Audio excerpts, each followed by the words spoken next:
Gold trusted gold buyers మీరు తాకట్టు పెట్టిన బంగారాన్ని విడిపించి ఈ రోజు ఉన్న మార్కెట్ ధరకు కొనబడను.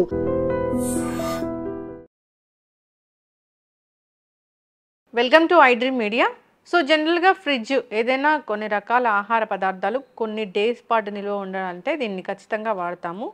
అయితే అసలు ఫ్రిడ్జ్లో నాన్ వెజ్ పెట్టి తినొచ్చా లేదా అన్నది మొన్నటి నుంచి ఒక పెద్ద డౌటే క్రియేట్ అయిపోయింది. సో ఫ్రిడ్జ్లో ఎలాంటి ఆహారాలు పెట్టాలి, ఎలాంటివి పెట్టకూడదు, ఎన్ని రోజుల పాటు స్టోర్ చేయవచ్చు, స్టోర్ చేసిన ఆహారాలు తీసుకోవాలంటే దాన్ని ఎంతసేపు బయట ఉంచాలి, అసలు దీని పూర్తి వినియోగం ఎలాగా వివరాలు తెలుసుకుందాం. మనతో పాటు ఉన్నారు ప్రముఖ న్యాచురోపతి వైద్యులు డాక్టర్ జ్యోత్స్నా పులిపాటి గారు. మ్యామ్ నమస్తే అండి. నమస్తే అండి. ఇప్పుడు వనస్థలిపురంలో ఇష్యూ అయ్యాక అంటే అక్కడక్కడ మనం వింటూనే ఉంటాం ఫ్రిడ్జ్లో పెట్టిన తినడం వల్ల విషం అయ్యి హాస్పిటలైజ్ అయ్యారు. ఇట్లాగా నాకు తెలిసిన ఒకళ్ళు అయితే హాస్పిటలైజ్ అయ్యారు. వాళ్ళు 1 వీక్ పాటు కర్రీస్ చేసి పెట్టుకొని, కర్రీస్ అవ్వచ్చు, చట్నీస్ అవ్వచ్చు, 1 వీక్ అంతా షెడ్యూల్ చేసి ఫ్రిడ్జ్లో పెట్టుకొని తిన్నారు, హాస్పిటలైజ్ అయ్యారు. అంటే మన మన కోసం మనం ఆలోచించుకునే టైం కూడా లేదనమాట. అట్లా అసలు ఫ్రిడ్జ్ గురించి ఏం చెప్తారు మేడం? న్యాచురోపతి అసలు దీన్ని ఒప్పుకుంటుందా ఫ్రిడ్జ్ గురించి? లక్ష్మి గారు, సో బాధాకరమైన విషయం మనం విన్నాము. అవును, ఫుడ్ పాయిజనింగ్ అయ్యి అదే చికెన్ మటన్ అనేది వనస్థలిపురంలో ఒక కంప్లీట్ ఫ్యామిలీ 9 మెంబర్స్లో 3 చాలా క్రిటికల్లీ ఇల్ కండిషన్లో ఇంకా ఉన్నారు. అండ్ దెన్ డెత్ అనేది జరిగింది. అయితే సో బేసికలీ ఫ్రిడ్జ్ అనగానే అంతకుముందు మన పూర్వకాలంలో చూస్తే ఫ్రిడ్జ్ అనేది ఉండేది కాదు. ఏది ఉన్నా కానివ్వండి, ఫుడ్ పరంగా చూస్తే గనక ఫ్రెష్గా వండుకోవడం, ఫ్రెష్గా ఆ రోజు తినడము. మహా అంటే కొన్ని సీజనల్ చేంజెస్ మూలాన సమ్మర్స్లో అనుకోండి పొద్దున ఉండింది సాయంత్రానికే ఉండవు. అదే కొంచెం వర్షాకాలము లేకపోతే చలికాలం అయితే గనక మ్యాక్సిమం పొద్దున్నవి కూడా నైట్ వరకు ఫ్రెష్గా ఉంటాయి. అయితే ఫ్రిడ్జ్ వచ్చిన తర్వాత ఒక రకంగా చెప్పాలనంటే మనకి ఒక యూటిలిటీ లాగా చూసుకునేదానికి, ఫర్ ఎగ్జాంపుల్ మనం ఎక్కువ కూరగాయలు తెచ్చుకున్నా కానివ్వండి, ఫ్రూట్స్ ఎక్కువ తెచ్చుకున్నా కానివ్వండి, maximum up to 4-5 days 1 week వరకు నిల్వ పెట్టుకుంటాం. వండిన ఫుడ్ని మాత్రము మనము ఎక్కువ క్వాంటిటీ ఒకవేళ వండితే గనక అది ఫుడ్ వేస్ట్ కాకుండా ఫ్రిడ్జ్లో పెట్టుకోవడానికి అది ఉపయోగకరంగా మనం ఉపయోగిస్తూ ఉన్నాం. కానీ ఫ్రిడ్జ్ అనేది మనకి కరెక్ట్గా ఉపయోగించుకుంటే అది మనకి ఓకే. కానీ ఫ్రిడ్జ్ ఉంది కదా అని చెప్పేసి దాన్ని ఒక సద్దపెట్టలాగా తయారు చేసి అన్నీ దాంట్లో ఓవర్లోడ్ చేసి ఏం పెట్టామో కూడా గుర్తు లేకుండా అయిపోయి ఇవాళ ఏం పెట్టామో తెలియదు, నెక్స్ట్ డే మళ్ళీ వండుకుంటాము, ఎప్పుడో 4 రోజుల తర్వాత చూస్తాము, అరే ఇది ఉంది అని ఓపెన్ చేసి చూసి సరే బాగానే ఉంది అనిపిస్తుంది అని మళ్ళీ దాన్ని రీహీట్ చేసి కర్రీస్ కానివ్వండి ఏమైనా కానివ్వండి చేసుకునే పాడేయలేక ఇలా పద్ధతులు ఫాలో చేస్తున్నాం, కొంచెం ఈజీ మెథడ్స్ లాగా. కానీ ఇది మన ఆరోగ్యం పైన ఎంత ఇంపాక్ట్ చూపిస్తుంది అని అంటే ఈవెన్ డిఎన్ఏ చేంజెస్ కూడా మైక్రోవేవ్స్ అండ్ రెఫ్రిజిరేటర్స్ వాడడంతో ఫుడ్లో డిఎన్ఏ చేంజెస్ అయ్యి అవి మన హ్యూమన్ బాడీ పైన ఇంపాక్ట్ చేస్తున్నాయి. సో అంత తీవ్రమైన రిజల్ట్స్కి దారితీస్తుంది. కాబట్టి మనం ఫ్రిడ్జ్ని పెట్టుకున్నా వాడినా దాన్ని కరెక్ట్గా ఎలా యూజ్ చేసుకుంటే మన హెల్త్ బాగుండేటట్లు మనం చూసుకోవాలన్నది ఇంపార్టెంట్. ఫ్రిడ్జ్లో నాన్ వెజ్, ఫ్రిడ్జ్లో గుడ్లు పెట్టొచ్చా పెట్టకూడదు? అంటే నాన్ వెజిటేరియన్ తీసుకునే వాళ్ళు ఫ్రిడ్జ్ కాకుండా మనకి ఫ్రిడ్జ్లో 2 కంపార్ట్మెంట్స్ ఉన్నాయి. ఒకటి ఫ్రీజర్ కంపార్ట్మెంట్, ఒకటి ఫ్రిడ్జ్ కంపార్ట్మెంట్. సో బేసిక్గా ఫ్రిడ్జ్లో వచ్చేసి సమ్వేర్ 4 degrees సెంటిగ్రేడ్ టెంపరేచర్ అనేది up to 4 degrees centigrade temperature అనేది మనం మెయింటైన్ చేస్తాం. అది ఎందుకు ఇంపార్టెంట్ అని అంటే మామూలుగా మనము చెడిపోయే ఫుడ్ లైక్ వండిన ఫుడ్ కానివ్వండి, ఫ్రూట్స్ కానివ్వండి, వెజిటబుల్స్ కానివ్వండి, వాటికి ఒక పెరిషింగ్ టైం అనేది ఉంటుంది. దాని తర్వాత బ్యాక్టీరియా, వైరస్, ఫంగై అనేది అవి ఇన్ఫెక్ట్ చేస్తాయి అన్నమాట. సో ఫ్రిడ్జ్లో ఈ టెంపరేచర్స్ మెయింటైన్ చేసినప్పుడు బ్యాక్టీరియా గ్రోత్ని అది స్లో డౌన్ చేస్తుంది, ఓన్లీ స్లో డౌన్ చేస్తుంది అంతవరకే.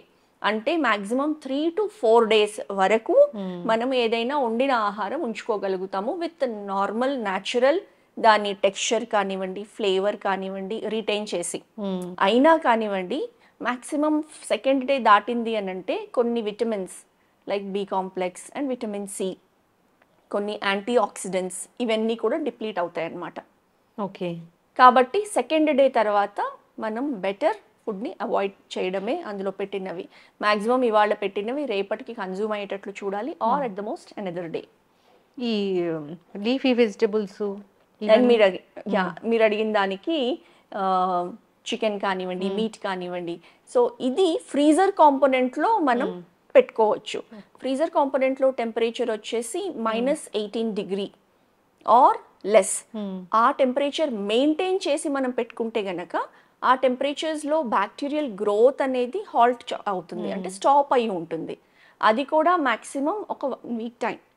వండిందా వండనిది వండింది అంటే ఆల్రెడీ ప్రిపరేషన్ చేసాము. అంటే ప్రిపరేషన్ చేసిన తర్వాత మనం కొంచెం సేపు దాన్ని బయట ఉంచాము, వాట్ ఎవర్ ప్రిపరేషన్ మెథడ్స్లో దాంట్లో ఉంచిన తర్వాత ఫ్యూ అవర్స్ అది బయట ఉంటుంది. దాని తర్వాత మనం ఫ్రిడ్జ్లో పెడతాం. అప్పుడు దాంట్లో బ్యాక్టీరియా వస్తుంది కదా, ఆల్రెడీ బ్యాక్టీరియా ఉంటుంది. సో టెంపరేచర్స్ మెయింటైన్ అవ్వకపోతే, for example electricity shut down అయ్యి ఉంది, కొన్ని గంటలు కరెంటు పోయి ఉంది, అప్పుడు ఏమవుతుంది, ఆ నార్మల్ టెంపరేచర్కి వస్తుంది అనమాట. సో అది ఇంకా డేంజరస్. సో బ్యాక్టీరియా అందులో ఉన్నది పాయిజన్గా కన్వర్ట్ అవుతుంది. సో ఇలాంటిదే ఏదో అయి ఉంటుంది ఖచ్చితంగా. మనం అనుకున్న ఇందాక వనస్థలిపురంలో చికెన్ మటన్ తీసుకొని చనిపోయిన కేసులో ఒకవేళ అమ్మేవాడు సరిగా స్టోర్ చేయకపోయినా గానీ ఇలాంటి ఇష్యూ వస్తుంది ఖచ్చితంగా. అది స్మెల్ రావడం అనేది ఉండదా? తెలుస్తుంది, యాక్చువల్లీ స్మెల్ తెలుస్తుంది, టెక్స్చర్ లో తేడా తెలుస్తుంది ఫుడ్ లో. కానీ మరి అది గమనించకుండా తీసుకొని, ఇంకొకటి ఏం జరుగుతుంది పొరపాటు అని అంటే, ఫుడ్ ని మనము స్మెల్ టెక్స్చర్ తేడా వచ్చింది అని గమనించకుండా హీట్ చేసామనుకోండి, హీట్ చేసి కన్జ్యూమ్ చేస్తే మనకు అసలు తెలియదు, ఆ స్మెల్ అనేది పోతుంది. ఆ బ్యాడ్ స్మెల్ ఏదైతే బ్యాక్టీరియా మూలాన వస్తూ ఉంటుందో నార్మల్ స్మెల్లే వస్తూ ఉంటుంది అనమాట. కాబట్టి మనం గమనించలేము. అందు గురించి చాలా ఇంపార్టెంట్, ఫ్రిడ్జ్ లో నుంచి బయటకు తీసిన ఫుడ్ ఏదైతే ఉందో మనం ఖచ్చితంగా దాన్ని స్మెల్ చేయడము, దాన్ని టెక్స్చర్ చూడడము, అది బాగానే ఉందా, ఒక 2 days 3 days 4 days కైనా మనం తీసినప్పుడు చూడడం చాలా చాలా ఇంపార్టెంట్. అయితే ఇప్పుడు ఎగ్స్ పెడతాం కదా మ్యామ్, అంటే ఎగ్స్ స్టోర్ చేసే పద్ధతి ఏంటి అసలు? దానికి ఎగ్స్ కోసం ఒక కేస్ అనేది ఉంటుంది కదా? అవును. సో ఎగ్స్ ని కూడా మనము ఫ్రిడ్జ్ లో పెట్టుకోవడం బెటరే. క్లీన్ చేసి పెట్టాలి. క్లీన్ చేసి తీసుకొని వచ్చిన తర్వాత ఎగ్స్ ని, బికాజ్ ఎగ్స్ నీట్ గా ఉండొచ్చు ఉండకపోవచ్చు. సో దాన్ని క్లీన్ చేసి వాటర్ తో క్లీన్ చేసి ప్రిఫరబుల్లీ కొంచెం బాగా కడిగేసి ఆరబెట్టేసి ఎగ్స్ ని మనం రెఫ్రిజిరేటర్ లో స్టోర్ చేసి పెట్టుకోవడం బెటర్. అది కూడా దాని షెల్ఫ్ లైఫ్ ఎంత వరకు ఉందో చూసుకోవాలి, షెల్ఫ్ లైఫ్. సో మనం ఎగ్స్ ని ఒక 1 week 10 days వరకు పెట్టుకోవచ్చు. అండ్ వెజిటబుల్స్ అయితే గనక న్యాచురల్లీ మనము ఆకుకూరలు ఇట్లాంటివి అయితే గనక ఖచ్చితంగా తడి లేకుండా వాటిని చూసుకొని పెట్టుకుంటే గనక ఈవెన్ అప్ టు ఆకుకూరలు 3-4 days చాలా ఫ్రెష్గా అలానే ఉంటాయి. అంతకు మించి దాటితే గనక అవి ఒడిలిపోవడం స్టార్ట్ చేస్తుంది. ఇప్పుడు పెరుగు అనేది మంచి ప్రోబయోటిక్ ఫుడ్ అయితే, దాంట్లో మంచి బ్యాక్టీరియా ఉంటుంది మనకు తెలుసు. సో ఈ ఫ్రిడ్జ్లో పెడితే కనుక బ్యాక్టీరియా ఉంటుందా నిజంగా? బ్యాక్టీరియా అలానే రీటైన్ అయ్యి ఉంటుంది. ఒకటే ఏంటంటే పెరుగులో ఆ గుడ్ బ్యాక్టీరియా లాక్టోబాసిలస్ ఏదైతే ఉందో దాని మల్టిప్లికేషన్ అనేది స్లో డౌన్ అవుతుంది అనమాట. మనం ఫ్రిడ్జ్లో పెడితే స్లో డౌన్ అయినందుకు అది పులవకుండా ఉంటుంది.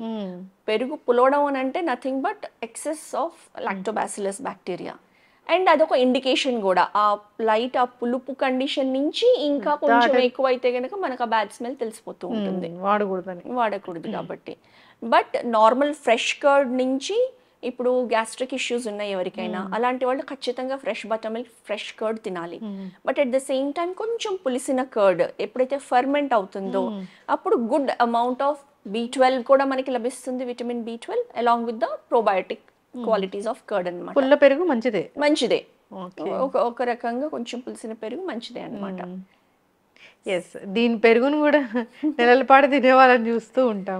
నేను మీకు ఇందా చెప్పాను కదా, నాకు తెలిసిన వాళ్ళు నాకే ఫోన్ చేశారు, అంటే డాక్టర్ ఎవరైనా ఉంటే చెప్పండి, మాకు ఇలా డీహైడ్రేషన్ అవుతుంది అని, మంచి హాస్పిటల్ ఉంటే చెప్పండి అని. నేను జనరల్గా అడిగాను ఎందుకు ఏమైంది అంటే, 1 week పాటు వాళ్ళు స్కెడ్యూల్ చేసుకున్నారంట ఫుడ్స్ని. అంటే వాళ్ళు ఎప్పటి నుంచో అదే ఫాలో అవుతున్నారు. వెస్టర్న్ కంట్రీస్ లో increased risk of cancers or increased colon cancer especially ఎందుకు ఉంది అని అంటే, ఇప్పుడు రీసెంట్ గా నేను US విజిట్ చేసి వచ్చినప్పుడు చూస్తే మనకి ఎలా అయితే డయాబెటిక్ స్క్రీనింగ్ లేకపోతే breast cancer screening or prostate cancer screening అనేది నార్మల్ గా స్క్రీనింగ్ ప్రొసీజర్స్ లో ఉంటుంది ఆఫ్టర్ 40+, అలా వాళ్ళకి కొలాన్ క్యాన్సర్ స్క్రీనింగ్ అనేది కంపల్సరీ టెస్ట్ అనమాట. ఎందుకనంటే వాళ్ళకి 1 out of 5 people colon cancer అనేది వస్తూ ఉంది. దానికి కారణం వాళ్ళ ఈటింగ్ హ్యాబిట్స్. అండ్ ఆ ఈటింగ్ హ్యాబిట్స్లో మెయిన్గా మన కల్చర్కి వాళ్ళకి డిఫరెన్స్ ఏంటంటే మనం ఫ్రెష్ కుక్ ఫుడ్ మనం ఖచ్చితంగా మనకు వండే ట్రెడిషన్ అనేది ఉంది. వాళ్ళు మీరు అన్నట్లు 1 వీక్కి సరిపడా వీకెండ్ వచ్చినప్పుడు సాటర్డే సండే వచ్చినప్పుడు మండే ఈ కర్రీ, ట్యూస్డే ఈ కర్రీ, వెన్స్డే ఈ కర్రీ అనేది అన్నీ వండి పెట్టుకొని, కాకపోతే వాళ్ళు వండి పెట్టుకొని ఎయిర్ టైట్ కంటైనర్స్లో పెట్టుకుంటారు.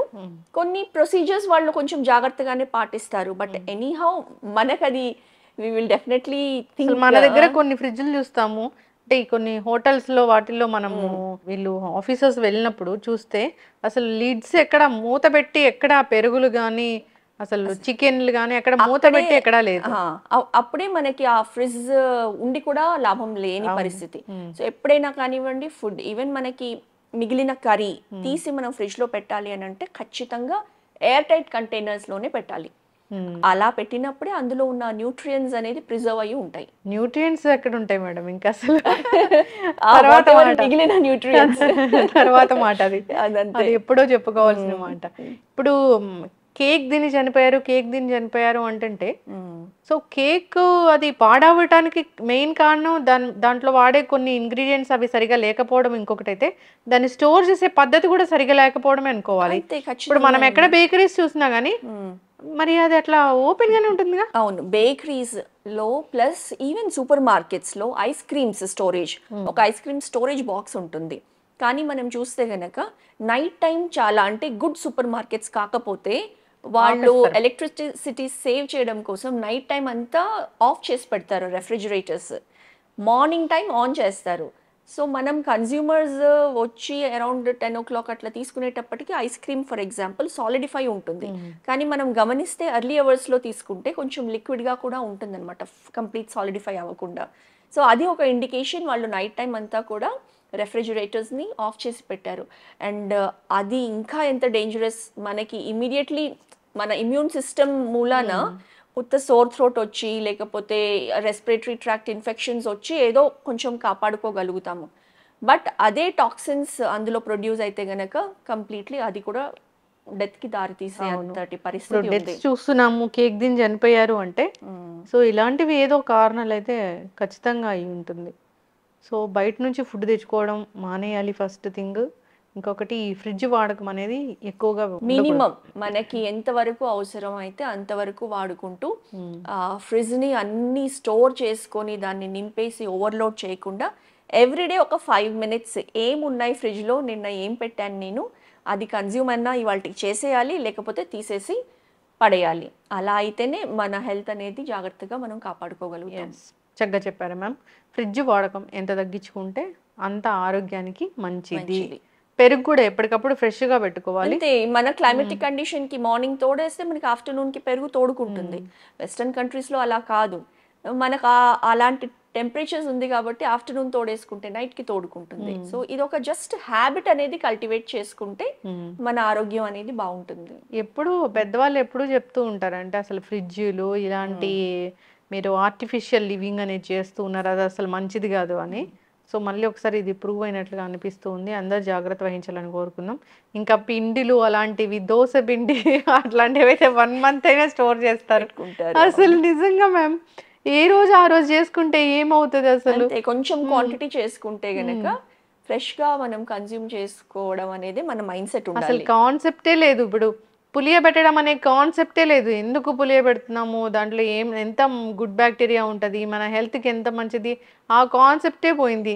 అసలు మనం పుల్లటి దోశ పుల్లటి ఇడ్లీ అసలు ఎక్కడైనా తిన్నామా అన్నట్లే కనిపిస్తూ ఉంది. సో ఇంకా ఫ్రెష్ బ్యాటర్స్, ఇంకా ప్రిజర్వేటివ్స్ యాడ్ చేసి బ్యాటర్స్ అమ్ముతూ ఉన్నారు. చాలా మంది బ్యాటర్స్ కూడా కొని దోశలు తయారు చేసుకుంటూ ఉంటారు. కరెక్ట్, అసలు మంచివని చెప్పలేము మనం, వాటి చెప్పలేము. అందులో ఏమి preservatives, food grade preservatives add చేశారా లేకపోతే లో గ్రేడ్ ప్రిజర్వేటివ్స్ యాడ్ చేశారా మనకి తెలియదు. కాబట్టి కొంచెం ఓపిక చేసుకొని కొంచెం ప్లాన్ చేసుకొని మన ఇంట్లో మన కిచెన్లోనే మనం చేసుకొని తినడమే మన ఫ్యామిలీ అంతటి హెల్త్ని మనం మన చేతులతో కాపాడుకోగలుగుతాం. ఎస్, చక్కటి ఇన్ఫర్మేషన్ మ్యామ్. ఫ్రిడ్జ్ వాడకం తగ్గించాలని కోరుకుందాం. ఏదైనా మనం ఒక ఫుడ్ తింటున్నప్పుడు మనకు అవగాహన ఉండాలి, అసలు దీని సోర్స్ ఏంటి అనేది. ఏదైనా పాడైపోయిందంటే పడేయాలి, సో అంతే పాడైపోయేంత వరకు తెచ్చుకొని పాడైపోయింది అయ్యో పాడైపోయిందా అని అప్పుడు బాధపడేదానికంటే తర్వాత మన హెల్త్ పాడైంది. మన హెల్తే పాడవుతుంది. ధన్యవాదాలు మ్యామ్. Thank you. అండి. Sir, one life lesson what medicine has taught you. Whatever you can do without expecting. But I really believe మన పాజిటివ్ యాటిట్యూడ్ ఉంటేనే మనం ఏదైనా సాధించగలం. గట్ని మనం కరెక్ట్గా డీల్ చేసినట్లయితే అది మనకి పాజిటివ్ హార్మోన్స్ని రిలీజ్ చేస్తుంది. షుగర్ వచ్చిన వాళ్ళ పరిస్థితి ఏంటి? పొట్ట దగ్గర పెరిగితే దాన్ని ఆండ్రాయిడ్ అంటారు, ఆండ్రాయిడ్ ఫోన్ కదా. అసలు థాట్స్ ఎందుకు వస్తాయి? బ్రెయిన్ డెడ్ అంటే దానికి ప్రపంచం అంతా కూడా కొన్ని నిర్దిష్టమైనటువంటి లక్షణాలు. మానసికంగా ధైర్యంగా ఉంటే క్యాన్సర్ జయించవచ్చు. You are a doctor for a cause sir, అంతే. వాళ్ళకి వచ్చిన ఆదాయం కాకుండా ఫ్రీ సర్వీస్ ఎంతమందికో చేస్తుంది.